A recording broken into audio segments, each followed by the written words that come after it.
Bueno, Arratsaldeon, muy buenas tardes, bienvenidos y bienvenidas al museo esta tarde para asistir a la conferencia, con la segunda conferencia y la última, en principio, con las que hemos querido dar la bienvenida a los Goya de Zubieta.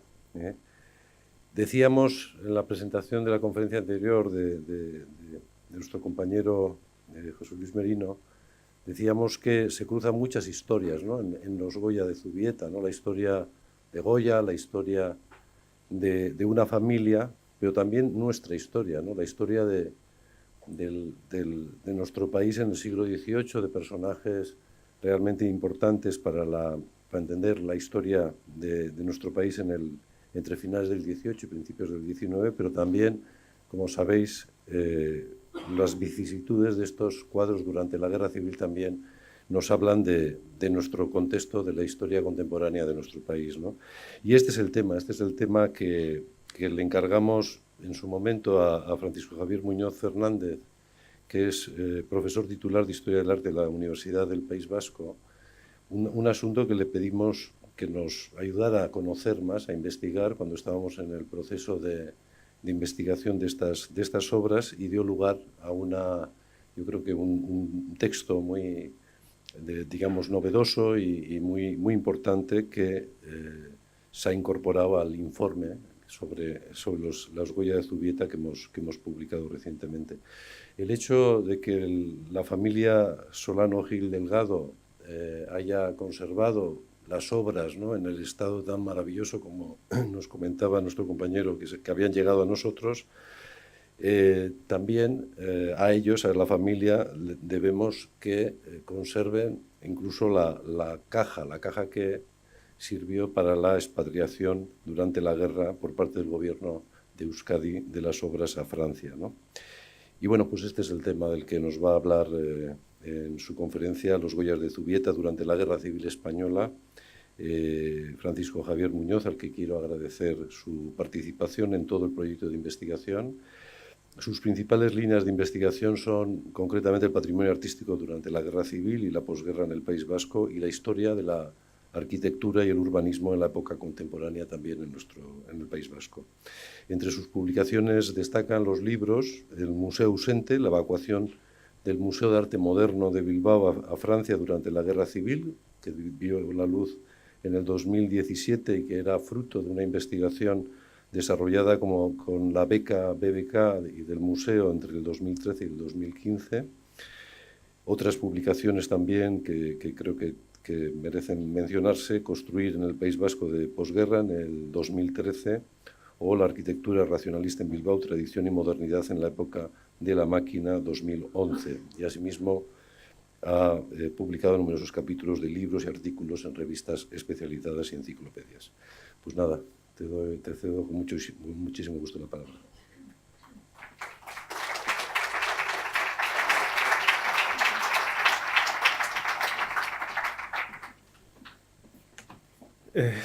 Arratsaldeon, buenas tardes. Antes de empezar, me gustaría dar las gracias y pedir disculpas. Gustatuko litzaidake eskerrak ematea hona etorri zareten guztioi, zuen arreatagatik. Halaber, eskerrak luzatu nahi dizkiot Bilboko Arte Ederren Museoari, ikerketa hau enkargatu didalako eta gai honen inguruan sakontzeko aukera izan dudalako, eta nola ez Adán de Ayarza familiaren ondorengoei berai esker ikerketa honen inguruan sakontzeko aukera izan dudalako. Halaber, barkamena eskatu behar dizuet, erdi gaizorik nagoelako, agotza hartuta daukat, eta espero dut jarraitzeko aukera izatea.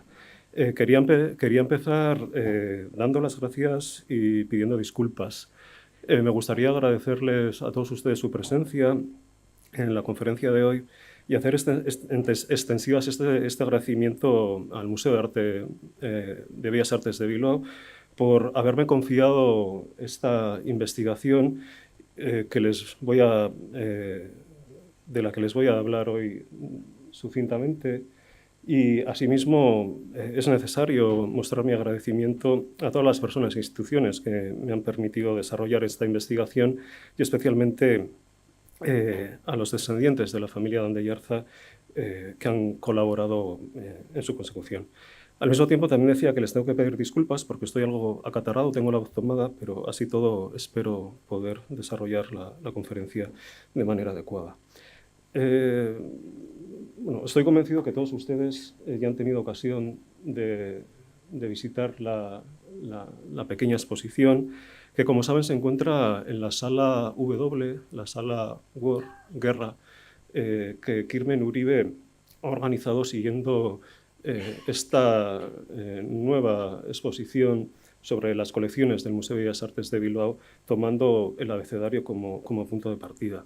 De hecho, si nos fijamos en las novelas de Kirmen Uribe, Bilbao, New York, Bilbao, Muse o Elkarrekin esnatzeko ordua, traducido como La hora de despertarnos juntos, todas ellas tienen como un punto en común precisamente la Guerra Civil Española. En todas ellas se hace referencia, cuando no es un escenario privilegiado, la Guerra Civil.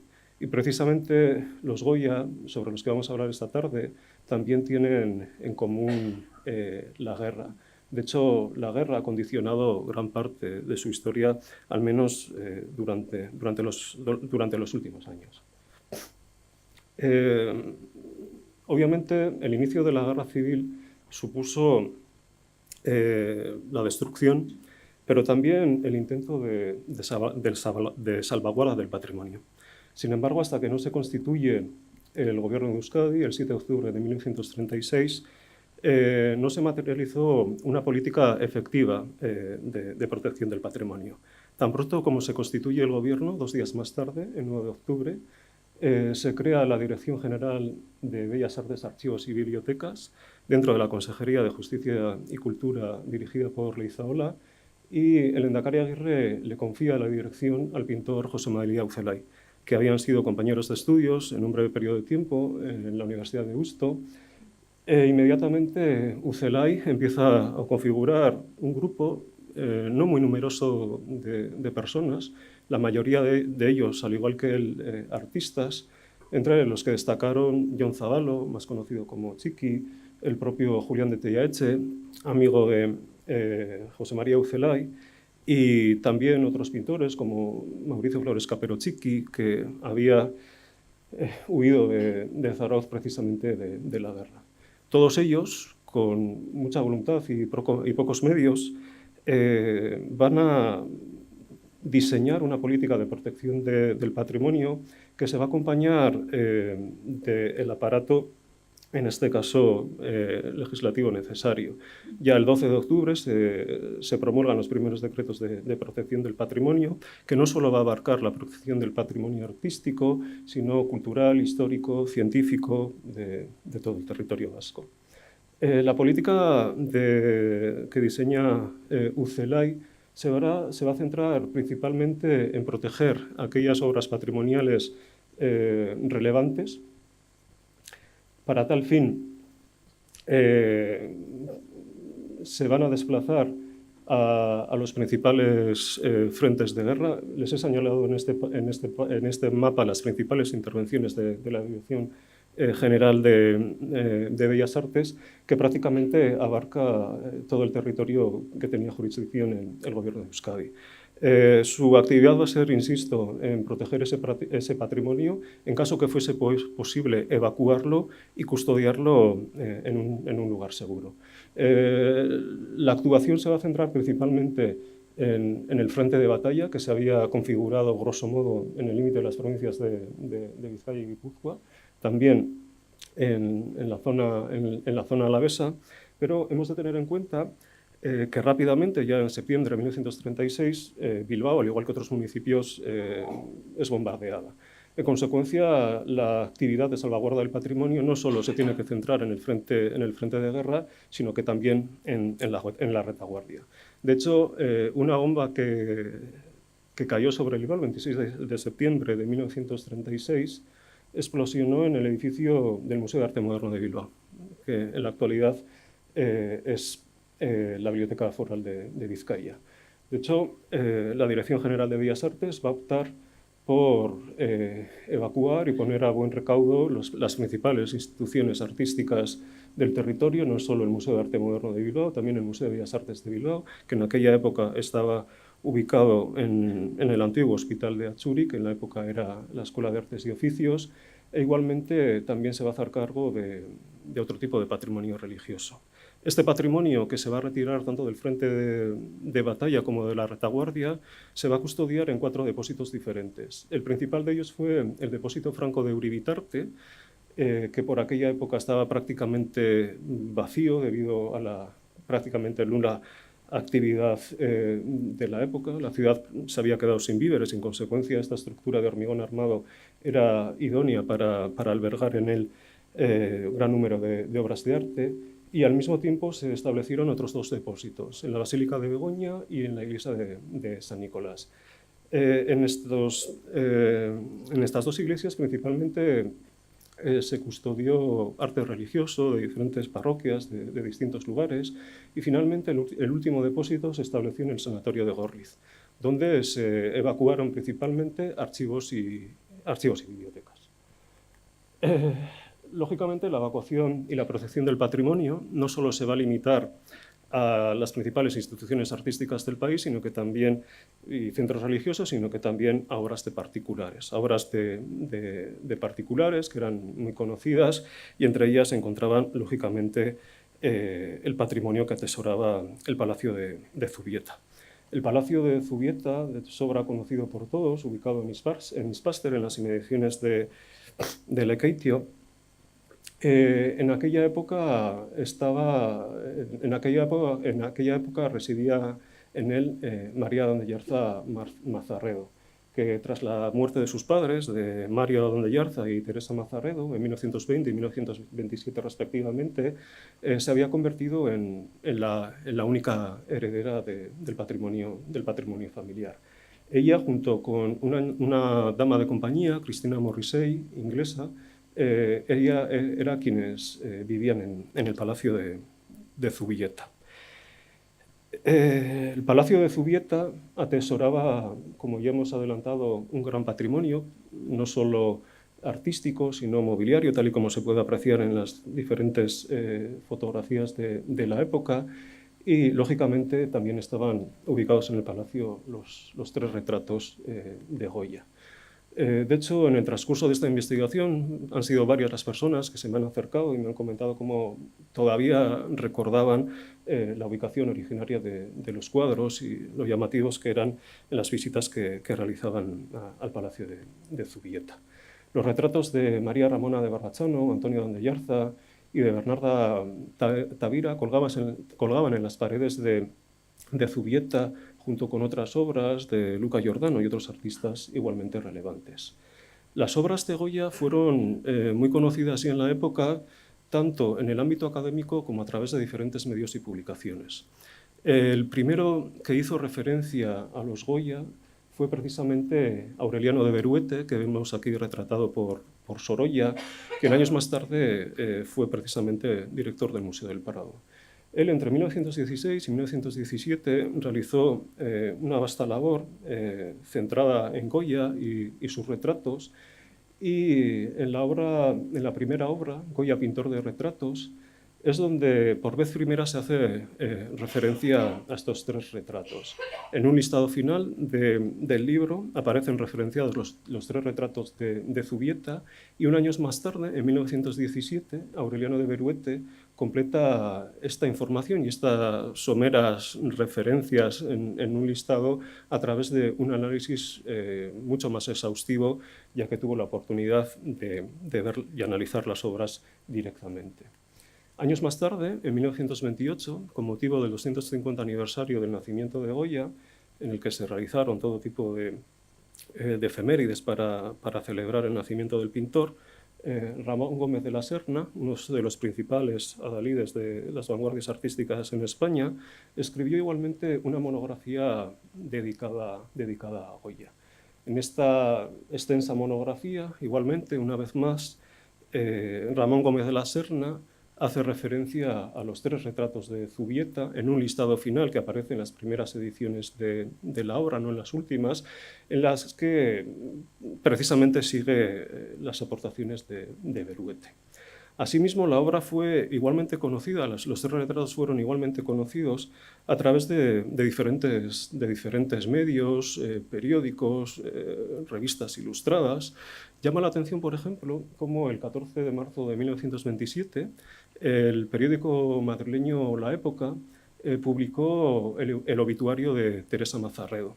En él se hace referencia a cómo se ha desarrollado el sepelio, a los asistentes, y en el último párrafo incluso se hace referencia al Palacio de Zubieta y a los tesoros artísticos que allí albergaba.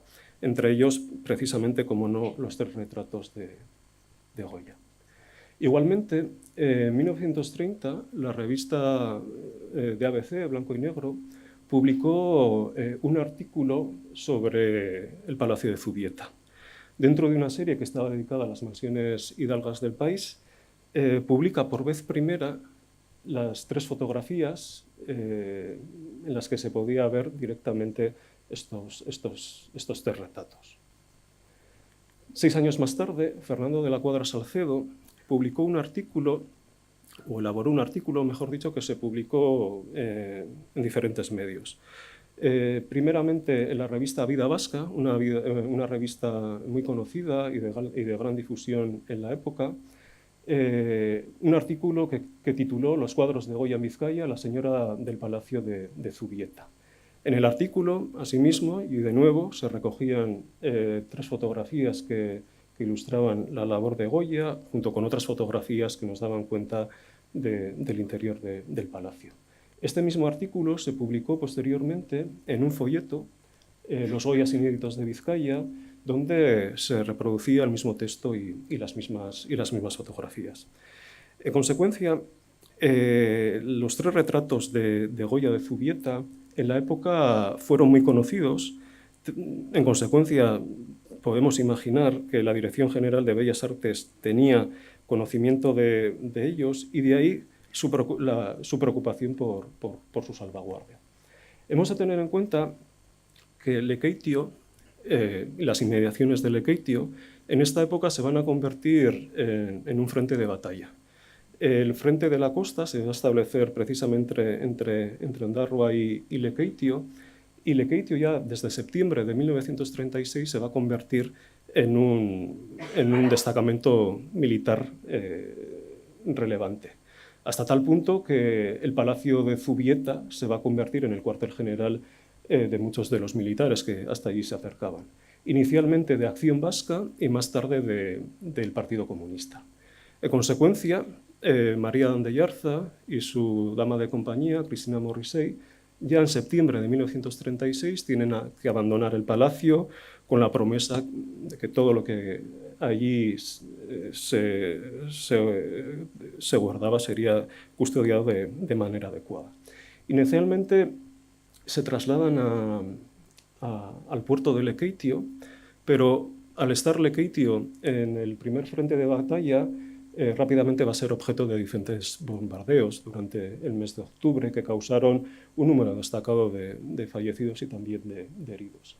En consecuencia, ya en octubre de 1936, María Dandeyarza, siempre acompañada por Cristina Morrissey, decide trasladarse a Bilbao. Un Bilbao que en aquella época estaba siempre viviendo el peligro de la guerra, y precisamente el miedo y la incertidumbre serían la compañía que se llevaron María Dandeyarza y Cristina Morrissey cuando arribaron a la capital. En consecuencia, la Dirección General de Bellas Artes, una de sus primeras intervenciones se va a centrar precisamente en el municipio de Lekeitio y también en Marquina, Cernarruza y otros municipios próximos, precisamente en uno de los principales frentes de batalla. De tal forma que no solo van a retirar patrimonio del Palacio de Zubieta, sino que también de otros componentes de la familia Dandeyarza, de Carlos Onalo Dandeyarza, de Mariano Dandeyarza, de Rodrigo Dandeyarza, y también del Ayuntamiento de Lekeitio, de la Cofradía de Pescadores, del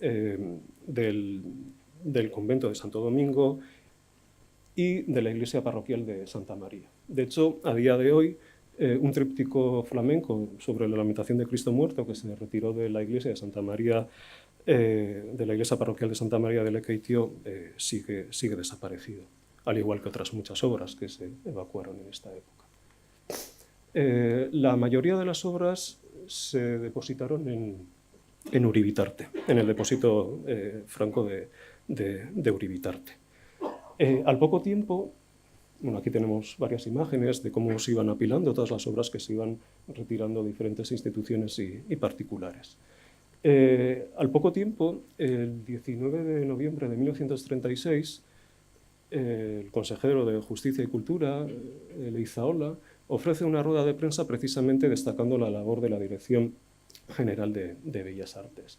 Destaca la actividad que se ha realizado en Lekeitio, que ha permitido precisamente la salvaguarda de varias obras artísticas, y se subraya precisamente la protección que se ha llevado a cabo con los 3 retratos de Goya del Palacio de Zubieta, lo que denota la importancia que tenían las obras en esta época. Precisamente en este mismo mes, en noviembre de 1936, María d'Andellarza y Cristina Morrissey toman un destructor inglés y dejan Bilbao para trasladarse hasta San Juan de Luz. De allí se dirigen a Biarritz, donde se hospedan en un conocido pero ya desaparecido hotel de la ciudad, el Hotel Ruffé, posiblemente pensando que algún día regresarían una vez que la situación se calmase en la capital y en las inmediaciones del Palacio de Zubieta. Seguramente María d'Andellarza y Cristina Morrissey tendrían conocimiento de la actividad que se estaba desarrollando en esta época en torno a los preparativos de la Exposición Internacional de París, que se iba a inaugurar el 25 de mayo de 1937. El gobierno de la República de España decidió participar en la muestra internacional con este pabellón que encargaron a los arquitectos Luis Lacasa y Josep Louis Sert y que quería ser de alguna manera icono de modernidad de una democracia incipiente que estaba a punto precisamente de desaparecer, que estaba amenazada. Tanto Euskadi, el gobierno de Euskadi, como el gobierno de la Generalitat de Cataluña contaron con una sección propia dentro del pabellón de España.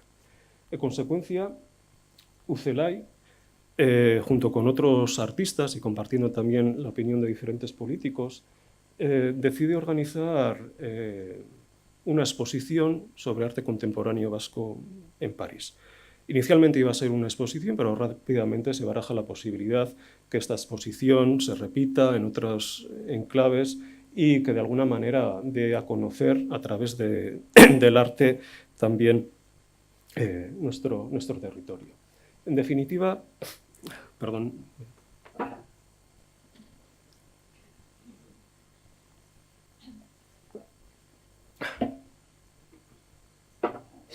Perdón, ya estoy quedando prácticamente afónico. En definitiva, la exposición quería emular a otras actividades como la que el gobierno de la Generalitat de Cataluña había organizado sobre la exitosa exposición de arte catalán que se celebró en el Museo de Jeu de Paume entre los meses de marzo y abril de 1937. De hecho, la exposición sirvió como excusa para evacuar parte del patrimonio catalán y custodiarlo precisamente en Francia, en el Palacio de Maisons-Laffitte, en las inmediaciones de París. Inicialmente, de hecho, la idea era organizar una exposición dedicada al arte contemporáneo vasco en el mismo museo, en el Museo Jeu de Paume de París, pero que las autoridades francesas denegaron. Sin embargo, la posibilidad de organizarlo en el pabellón de España de la exposición seguía presente. En consecuencia, y para organizar esta exposición, Ucelay, Tellaetxe, Guezala y otros artistas empiezan a elaborar diferentes listados de qué obras podían participar en la exposición. Teniendo en cuenta que se trataba de una exposición dedicada al arte contemporáneo vasco, decidieron principalmente que en la exposición tenían que participar las colecciones del Museo de Arte Moderno, así como diferentes obras de particulares. Para tal fin se realizaron varios envíos a París desde Bilbao con obras que debían participar en esta exposición y en otras exposiciones futuras que se celebrarían no solo en París, sino que en otras ciudades europeas. El 12 de mayo partió el primer envío de obras de arte, principalmente con obras del Museo de Arte Moderno, al puerto de IJmuiden, en Holanda, en las inmediaciones de Ámsterdam, para luego trasladarlas a París. Días más tarde partió otra remesa de obras de arte y también de diferentes manifestaciones artísticas, como Damasquinados de Eibar, precisamente con destino también a la exposición de París. El envío llegó inicialmente a Burdeos, al puerto de Burdeos de la Palisse, y de allí se trasladaron directamente a París. En París estas obras se custodiaron en la delegación del gobierno de Euskadi en París, en la Avenue Marceau, y de allí algunas obras, no todas, seguramente por falta de espacio y porque algunas de ellas tenían que participar en la exposición, se trasladaron también al pabellón de España de la exposición internacional, que todavía no estaba terminado, que todavía no estaba inaugurado, pero que así todo tenía capacidad para seguir albergando, poder albergar obras de arte. Sin embargo, la situación en el País Vasco se va a ir agravando, va a ir avanzando el frente de batalla y el recrudecimiento de la guerra originó el bombardeo y la devastación, la práctica aniquilación de Durango, de Eibar, de Elgueta y también, igual la más conocida, pero no la única, Guernica. 2 días más tarde del conocido bombardeo de Guernica, el 28 de abril de 1937, Lekeitio Estomaga, por una brigada italo-española denominada las Flechas Negras, que al igual que otras tropas precedentes van a ocupar Zubieta y van a hacer de Zubieta su cuartel general. Ante esta situación y ante el temor de que la capital, Bilbao, pueda sufrir una devastación similar a la de Guernica, Eibar u otros municipios, se decide la evacuación. Inicialmente la evacuación de civiles y seguidamente Hacienda, la Consejería de Hacienda, decide también que hay que evacuar diferentes bienes depositados en todas las entidades bancarias que tenían sucursal en Bilbao. Entre ellos, pues, como se pueden imaginar, bienes también de la familia de Andellarza, de María de Andellarza. Y finalmente también se optó porque el patrimonio artístico que había sido custodiado en diferentes depósitos en Bilbao y también en Gorliz se evacuara a Francia, que era la única vía posible de evacuación en esta época. De tal manera que se empieza a organizar de manera precipitada la evacuación de aquel patrimonio que se consideró más relevante y que podía perecer en una hipotética destrucción de Bilbao. Se inició en definitiva los preparativos de embalaje de estas obras que se iban a evacuar y afortunadamente, y tal y como nos ha comentado Miguel Zugaza en la presentación y hemos tenido la oportunidad de ver en la exposición, en este caso se conserva también la caja que evacuó los 3 retratos de Goya. La caja, al igual que el resto de cajas, se confeccionó seguramente en el depósito franco de Uribitarte, se hizo a medida, siguiendo el tamaño de los 3 cuadros sin el marco, y llama la atención porque se conserva una nota manuscrita de uno de los operarios que elaboró la caja, dirigiéndose a Tella Etxe, informándole que la caja ya está terminada y que si quiere ver cómo se embalan los cuadros, que se pase exactamente, dice, a partir de las 6 de la tarde. No sabemos si Tella Etxe o no fue testigo del embalaje de las obras, pero lo que sí nos da a entender es de nuevo la importancia que tenían estas 3 obras en la época. La caja, al igual que el resto de cajas que evacuaron el patrimonio artístico de esta época, se identificó como propiedad del gobierno vasco, del gobierno de Euskadi. Se indicó también un posible destino inicial, Bayona, aunque finalmente, tal y como tendremos oportunidad de comentar más adelante, no fueron a Bayona, su destino final fue La Roselle. Prácticamente todas las cajas de la Dirección General de Bellas Artes tenían Bayona como inicial destino. La caja se numeró, siguiendo un orden correlativo, el número 10, y se añadieron esas 3 iniciales, Z, K, J, que he intentado descifrar, que pueden dar a entender, pero lo único que tengo son suposiciones. La Consejería de Cultura y Justicia en euskera se denominó Justícia eta Kultura Zaingoa. En consecuencia, es posible que estas tres iniciales hagan referencia precisamente a Zaingoa, Cultura eta Justicia, en algunos otros casos aparecía como Zuzenza en lugar de Justicia, pero podía ser una hipótesis factible que nos aclare precisamente el significado de estas iniciales. De hecho, hay otras cajas que también portan iniciales y que igualmente hacen referencia generalmente o a las direcciones o a las consejerías que se encargaban de su traslado.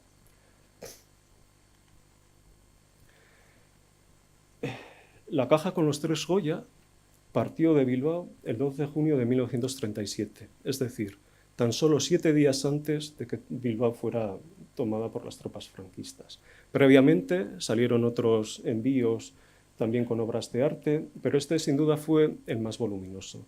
De las más de 2.000 cajas que componían el envío, 433 correspondían a la Dirección General de Bellas Artes, es decir, era patrimonio artístico. Junto con el patrimonio que había custodiado la Dirección General de Bellas Artes, también se trasladó en este mismo barco en la biblioteca, parte de los fondos de la Biblioteca Foral que se habían custodiado en el Sanatorio de Gorliz. El vapor inglés Thurston partió de Bilbao hacia el puerto de La Palisse, en La Rochelle, y llegó allí 2 días más tarde. Llegó el 14 de junio de 1937 y al poco tiempo de llegar este cargamento y todos los cargamentos que habían tenido como destino el puerto de La Rochelle fueron embargadas. Las autoridades del Bilbao ocupado se presentaron ante los tribunales franceses aduciendo que todo ese patrimonio que se había evacuado era propiedad de las nuevas autoridades. Ante esta situación, los tribunales franceses lo que van a optar es por embargar todos los envíos que se encontraban en esta tesitura. Y una situación similar podemos encontrar con otros envíos que se hicieron desde el gobierno de la Generalitat o desde el gobierno de la República. De hecho, hemos de tener en cuenta que en este envío y en otros envíos se transportó sobre todo bienes bancarios, que era el principal interés en este caso de las nuevas autoridades que estaban estableciendo el nuevo régimen totalitario que se establecería más tarde. Sin embargo, el 16 de junio de 1937 se lograron desembarcar del Thurston 7 cajas. Entre estas 7 cajas, las únicas que vieron tierra, estaba la caja con los 3 Goya. La caja con los 3 Goya y otras 3 cajas con diferentes maquetas de edificios de Bilbao que se quería que participasen en las diferentes exposiciones dedicadas al arte contemporáneo que se iban a celebrar en París y en otras ciudades. Estas 7 cajas se llevaron hasta la delegación del gobierno de Euskadi en París inicialmente y de allí unas de ellas, entre ellas la caja número 10 con las 3 Goya, se llevó al pabellón de España. El comisario de la exposición de España en París, José Gaos, certificó la llegada de estas cajas y de las 3 maquetas el 21 de junio de 1937. Unos días antes, precisamente, que se inaugurase la exposición en el pabellón de España, que estuvo abierta hasta el 25 de noviembre de 1937. El pabellón de España, antes de adentrarnos en el pabellón, se me ha olvidado, en la caja, si se fijan, en el margen superior izquierdo aparece una etiqueta, que supongo que todos habrán tenido oportunidad de reparar en ella cuando se han acercado a la caja. Esta etiqueta, hacía referencia y era obligatoria para todos los bienes que entraban en la exposición. Según la normativa que estableció la Exposición Internacional de 1937, todos los bienes que entraban en el recinto expositivo tenían que ser identificados. Y así nos aparece el país de procedencia, España, el expositor, el País Vasco y su contenido. Una caja con 3 obras de un peso total de 12 kilogramos. El pabellón de España hizo referencia, como ya has conocido, precisamente a la devastación que se estaba sufriendo con la guerra. Quería denunciar precisamente ante la opinión pública internacional la guerra que estaba sufriendo el país. estos desastres de la guerra que bien ilustró Picasso a través de su conocido Guernica y que de alguna manera nos podrían recordar igualmente a los desastres de la guerra que ilustró Goya años atrás. El pabellón de España además también censuró la actitud contra el patrimonio que estaban teniendo las tropas franquistas, que no habían tenido ningún reparo en bombardear edificios, entre ellos el propio Museo del Prado, y al mismo tiempo alabó la actividad de salvaguarda del patrimonio que se estaba llevando a cabo. Como hemos comentado, Euskadi tuvo una sección propia dentro del pabellón, al igual que Cataluña. Se trató de un espacio en la segunda planta de unos 106 metros cuadrados aproximadamente, donde igualmente se denunció los desastres de la guerra a través de Guernica, que Paul Éluard dio voz a través de esta conocida Victoria de Guernica. La sección vasca se completó con una exposición de arte contemporáneo vasco, que había sido la idea primigenia que tanto Ucelay como otros artistas tenían en mente, y más concretamente se expusieron 16 cuadros de artistas contemporáneos como Valentín de Zubiaurre, Vicandi, Regoyos, José Arrue, Juan de Echevarría, Julián de Tellaetxe, Aurelio Arteta o el propio Ucelay. En consecuencia, los 3 Goya que habían llegado al pabellón nada tenían que ver con el carácter de la exposición que se había organizado en la sección vasca, del mismo modo que muchas obras que se habían depositado en el pabellón, pues seguramente en ningún momento tuvieron la intención de formar parte en la sección vasca del pabellón de España y quizás sí en otro tipo de manifestaciones artísticas. Una vez que termina la exposición, el 25 de noviembre de 1937, todo el entramado expositivo tiene que ser desmantelado y el pabellón de España, al igual que otros pabellones, tiene que ser derruido. Todo el patrimonio artístico que había llegado a territorio francés había llegado a través de una franquicia que se tenía que renovar semestralmente para regularizar precisamente su situación. En consecuencia, una vez que termina la exposición, el Gobierno de Euskadi, a través del comisario español para la exposición de París, José Gaos, a su vez actuando como intermediario, el embajador de España, se dirige al Gobierno francés solicitando una prórroga precisamente para la estancia de estas obras de arte, que se van a prorrogar 6 meses más y así constantemente, aduciendo que las obras van a participar en diferentes exposiciones que pretende el Gobierno de Euskadi organizar en Francia y en otras ciudades. En consecuencia, el Gobierno de Euskadi reclama que las obras que se habían custodiado en el pabellón de España pasen a la delegación del Gobierno, donde igualmente también se había custodiado gran parte del patrimonio que se había evacuado a París y que no había sido embargado en La Rochelle. De hecho, parte de este patrimonio, principalmente obras de arte contemporáneo, participaron en diferentes exposiciones que se organizaron no solo en Francia, sino también en Bélgica y Holanda entre 1938 y 1939. Las más características fueron aquellas que acompañaron a Eresoinka. Eresoinka, junto con el Ayalay, formó parte del proyecto cultural impulsado desde el Gobierno de Euskadi, en el que pretendía dar a conocer la cultura vasca en el ámbito internacional, precisamente para denunciar la situación de devastación que estaba sufriendo el país, al mismo tiempo que recabar apoyos. Así, entre el 8 y el 14 de febrero de 1938, aprovechando una de las actuaciones de Eresoinka en Bruselas, se organizó una pequeña exposición sobre arte contemporáneo vasco. Otro tanto sucedió en La Haya, con motivo de las actuaciones que Eresoinka desarrolló en diferentes ciudades holandesas. De tal manera que el patrimonio evacuado a Francia, como ven, tuvo un destino y una actividad dispar. Tan pronto como terminó la Exposición Internacional de París de 1937, el 25 de noviembre, María de Ayarza se va a preocupar por recuperar su patrimonio. Tanto el patrimonio que ha sido embargado en La Rochelle, principalmente bienes bancarios, como los 3 cuadros de Goya que estaban depositados en la delegación Euskadi en París.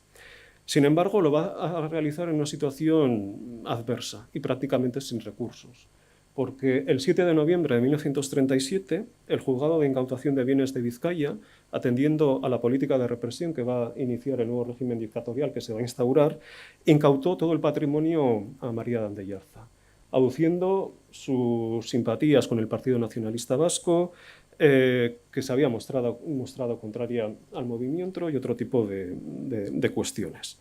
El abogado de la familia se dirigió a María de Andeyarza, a su hotel en Biarritz, indicándole que si regresaba a Bilbao y negaba estas afirmaciones, seguramente la incautación no se llevaría a cabo. Sin embargo, María de Andeyarza decide quedarse en Biarritz, no regresar a Bilbao y defenderse a través de sus abogados de las acusaciones. Ella aduce que no tiene ninguna afiliación política, que es verdad que algunos familiares suyos son simpatizantes y militantes del Partido Nacionalista Vasco, pero igualmente otros de sus familiares son militantes de Falange. En consecuencia, con sus bienes en Bilbao incautados y con los bienes que habían llegado a La Roselle embargados, María de Andeyarza intenta recuperar ese patrimonio que le quedaba, que no era otra cosa que los 3 Goya que se habían trasladado al París. María de Andeyarza autoriza a una persona de su confianza que se traslada hasta París a retirar la caja con los 3 cuadros, donde lo retira el 20 de enero de 1938 y regresa finalmente con la caja en la que se habían conservado hasta recientemente los 3 cuadros. Paralelamente, María de Andeyarza va a iniciar un litigio judicial para recuperar todas todos los bienes que habían sido embargados en La Roselle. Va a ser un proceso judicial largo que se va a extender hasta 1939 y que va a intentar recuperar estos bienes que se depositaron en diferentes sucursales del Banco de Francia, tanto del Banco de Francia en La Roselle como en el Banco de Francia de Limoux, donde también fueron a parar diferentes obras artísticas, entre ellas las que se evacuaron del Museo de Arte Moderno de Bilbao. María de Andeyarza, sin embargo, al igual que otros muchos particulares que reclamaron la propiedad de los bienes que habían sido embargados, o instituciones o el propio gobierno de Euskadi, se van a encontrar con la negativa de las autoridades judiciales francesas ante sus peticiones, precisamente porque las autoridades judiciales francesas van a fallar a favor precisamente de los representantes del Bilbao ocupado. De tal forma que el 15 de agosto de 1939 se devuelve gran parte del patrimonio que había sido embargado en La Roselle y se había diseminado por diferentes sucursales del Banco de Francia a Bilbao.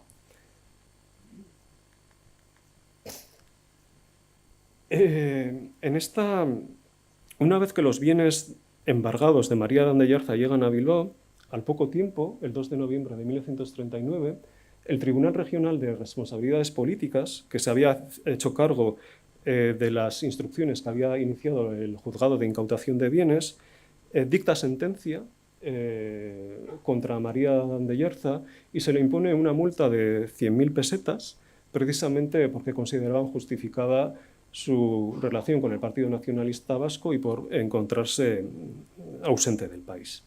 María de Andeyarza, a través de sus abogados, paga la multa y una vez que ha saldado las imposiciones jurídicas en Bilbao, empieza a recuperar ese patrimonio que le había sido incautado. El primer objeto de recuperación va a ser precisamente el Palacio de Zubieta. El Palacio de Zubieta, una vez que había sido cuartel de acción vasca del Partido Comunista, de la Brigada Italo-Española de las Flechas Negras, en años posteriores fue sede de la sección femenina, más concretamente del campamento de flechas de la sección femenina de Lekeitio. De hecho, una de sus primas era militante y una de las principales impulsoras de la sección femenina y ofreció precisamente el palacio para que en él, durante el periodo estival, principalmente, diferentes niñas de diferente origen y procedencia pasasen el verano siempre siguiendo este adoctrinamiento propio de la dictadura fascista. En 1940, a través de sus abogados, María de Ayarza recupera el Palacio de Zubieta, que empieza a condicionar, porque se había alterado precisamente para atender las necesidades de esta ocupación masiva durante el verano, con multitud de habitaciones y de baños. Y seguidamente, María de Ayarza, siempre a través de sus abogados, intenta recuperar aquellos bienes que habían sido trasladados por la Dirección General de Bellas Artes al depósito franco de Uribitarte y habían permanecido ahí ya que no se habían evacuado durante la Guerra Civil. En consecuencia, María de Ayarza se dirige al Servicio de Defensa del Patrimonio Artístico Nacional, el SDPAN, que se creó el 22 de abril de 1938 como el organismo que iba a custodiar la protección del patrimonio en el territorio que controlaban las tropas franquistas. Principalmente custodiaban aquel patrimonio que consideraban relevante, custodiaban el patrimonio que los republicanos habían ido depositando en diferentes lugares y también el patrimonio que había sido incautado a diferentes propietarios por no ser afectos al nuevo régimen que se estaba constituyendo. El SDPAN contaba con una estructura prácticamente provincial. En la provincia de Vizcaya sus responsables eran Juan de Irigoyen e Ignacio María de Smith. Irigoyen, que fue bibliotecario de la Diputación, y el arquitecto Ignacio María de Smith, que era hermano del igualmente conocido arquitecto Manuel María de Smith.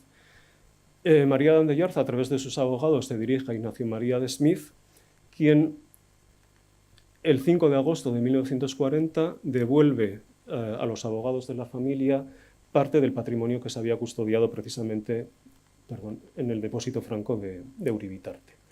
Entre los elementos que se recuperan destacan diferentes muebles, cuadros y también varios marcos.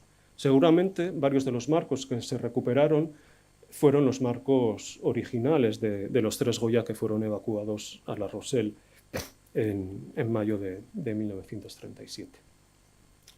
En definitiva, María de Ayarza, tras años de gestiones y desde su exilio de Biarritz, logró recuperar parte de su patrimonio. Sin embargo, al poco tiempo y una vez que empezaba a recuperar aquello que le había sido arrebatado, murió Cristina Morrissey, su institutriz y dama de compañía, que había compartido vida con ella desde 1904, y al poco tiempo, en octubre de 1947, María de Ayarza falleció víctima de un cáncer. En definitiva, seguramente la barbaridad de la guerra civil provocó que María de Ayarza viera la vida de distinta forma. De hecho, ya no quiso volver y prefirió mirar desde la distancia. Finalmente, tras años de ausencia, han regresado los 3 retratos de Zubieta. Y con ellos, de alguna manera, también lo ha hecho ella, que a través de otros ojos nos mira y nos invita a ver. Muchas gracias.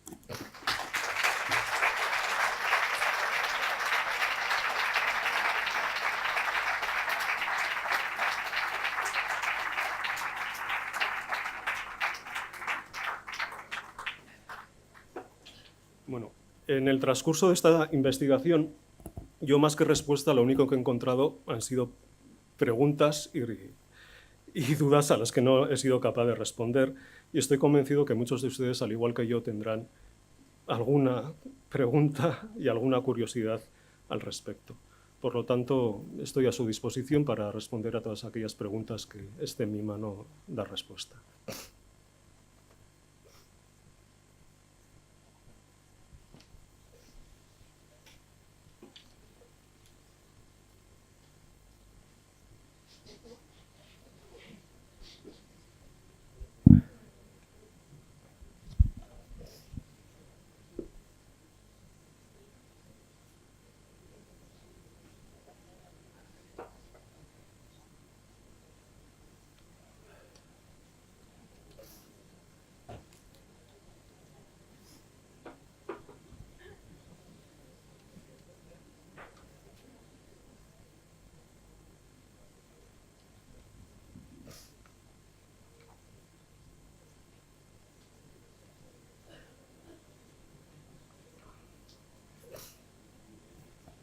Bueno, pues si no hay ninguna cuestión, damos por finalizada la conferencia. Eskerrik asko, Suena Arretagatik, muchas gracias por su asistencia.